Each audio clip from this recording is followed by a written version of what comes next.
Halo semuanya, selamat datang kembali. Hari ini, tanggal 16 April 2026, dan kita akan membedah situasi pasar kripto yang sedang berada dalam fase sentimen yang cukup menarik. Kita melihat banyak dinamika makro yang mulai berbenturan, membuat pergerakan harga Bitcoin menjadi sangat dinamis dalam beberapa waktu terakhir. Mari kita cek apa saja yang memengaruhi pasar kita hari ini. Penting untuk diingat bahwa seluruh pembahasan dalam video ini bertujuan untuk edukasi dan analisis pasar semata. Kripto adalah aset dengan risiko yang sangat tinggi. Selalu lakukan riset mandiri atau do your own research sebelum mengambil keputusan apapun di pasar. Konten ini bukanlah ajakan untuk melakukan tindakan beli atau jual. Untuk kalender ekonomi hari ini, kita perlu memperhatikan data penting dari Inggris, yaitu angka PDB bulanan yang sudah rilis. Selain itu, sebelumnya kita juga telah memantau data PPI dari Amerika Serikat yang memberikan gambaran mengenai tekanan inflasi di sisi produsen. Data-data ini sangat krusial bagi pelaku pasar karena memberikan petunjuk seberapa kuat tekanan ekonomi global yang pada akhirnya akan memengaruhi kebijakan moneter Bank Sentral Dunia. Kabar makro pertama datang dari The Fed yang memberikan sinyal bahwa kebijakan suku bunga tinggi akan bertahan lebih lama dari perkiraan. Mereka khawatir tekanan inflasi akibat tarif dan kenaikan harga energi bersifat struktural.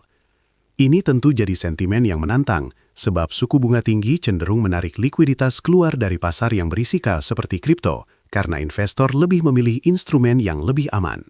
Sementara itu, Bank Sentral Jepang tetap pada pendirian dovish mereka, yang menjaga nilai mata uang yen tetap lemah. Bagi pasar kripto, yen yang lemah biasanya dimanfaatkan untuk strategi carry trade. Ini bisa menjadi dorongan likuiditas yang menarik bagi pasar futures. Meski di sisi lain, kita harus tetap waspada terhadap volatilitas yang bisa muncul kapan saja, mengingat kondisi geopolitik yang masih panas.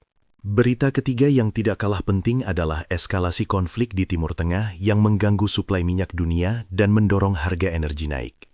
Kenaikan harga minyak secara langsung menekan inflasi global, yang membuat bank sentral sulit untuk menurunkan suku bunga lebih awal.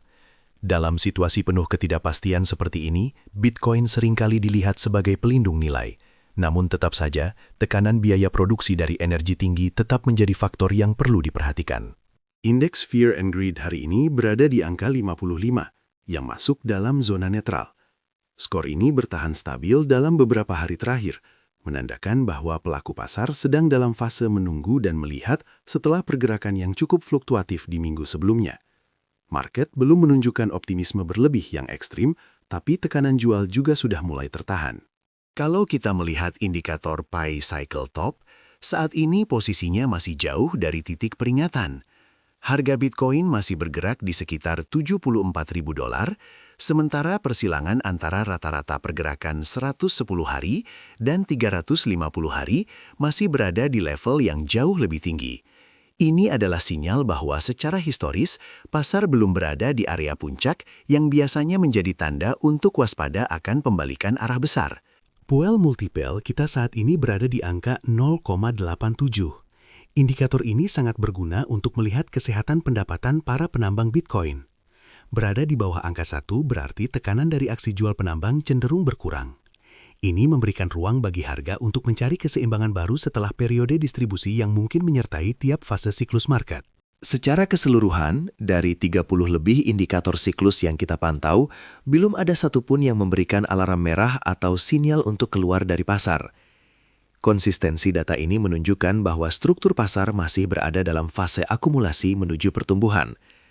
Namun tetap objektif, kita perlu melihat bagaimana harga merespons area resistensi kunci di minggu ini. Terima kasih telah menonton analisis pasar hari ini. Sekali lagi, semua yang dibahas murni untuk tujuan edukasi dan pandangan pasar, bukan saran finansial. Tetap jaga manajemen risiko kalian, karena kondisi market bisa berubah dengan cepat sewaktu-waktu. Sampai jumpa di pembahasan market berikutnya.